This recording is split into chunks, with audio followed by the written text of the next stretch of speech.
this point about why don't we see the blonde-haired, blue-eye woman with an officer's knee on her neck makes me think of some of the more compelling imagery I have seen in a while. And it was a series of images in which the person receiving this brutality was photoshopped to show someone that we normally don't see. And that's what made me think about this extra lens that you and I share as social scientists, where we're able to look at some interesting research, and what you've described earlier about working to understand one another just so connects with me.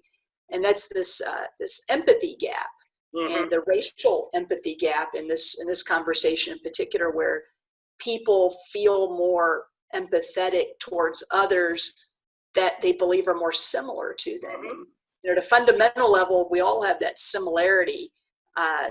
And so I think uncovering those blind spots and understanding one another to find those similarities so that we see behavior as unacceptable that is unacceptable.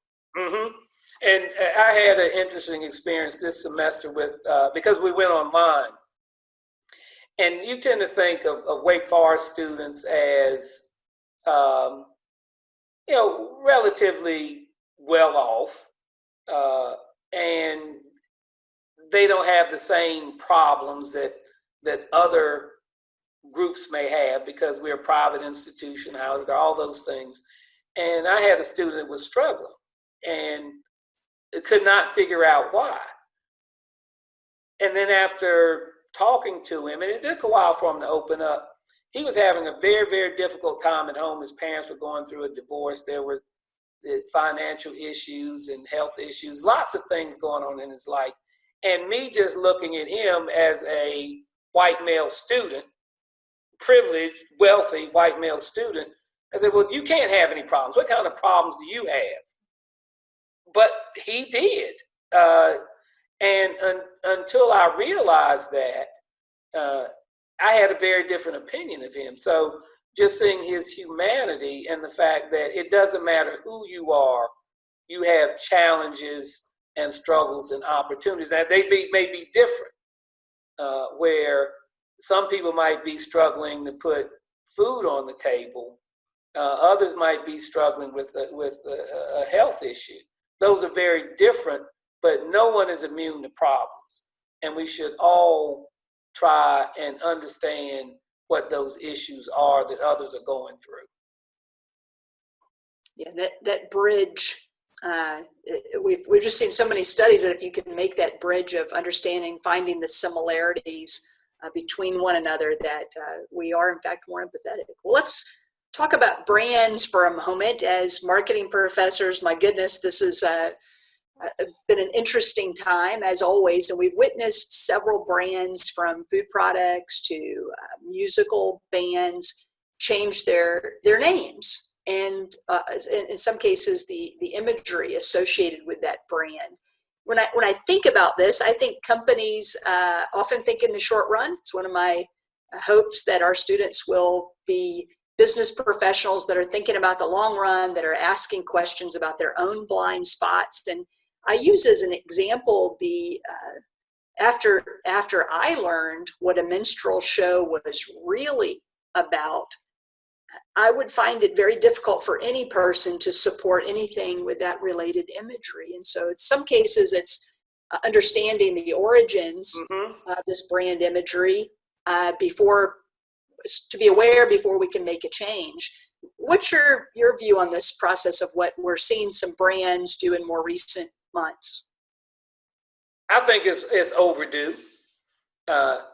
Black people have always objected to the mammy imagery that has been used in advertising, whether it's Aunt Jemima or Uncle Ben's and other. Actually, I'm gonna run upstairs because I think I have an image I want to show you. Okay. Just hang right. Well, we can leave it in. I like. Oh my goodness. The pause. Can you see that? Yes. Oh my goodness, Derrick. This is toothpaste. that emphasize the fact that, you know, the caricatures of black people because the dark skin, the contrast with the white teeth. And that sends a message that if you use this toothpaste, then you will have white teeth. But it's also highly offensive. But if it sells, is that okay? Now, I think what's happened recently is because of the consumers, not the companies. The consumers have said that's no longer acceptable. But the companies will say, okay, well, if it sells, maybe we don't like it, but that's a lot of brand equity to destroy by changing the name and the imagery and everything else that's associated with it.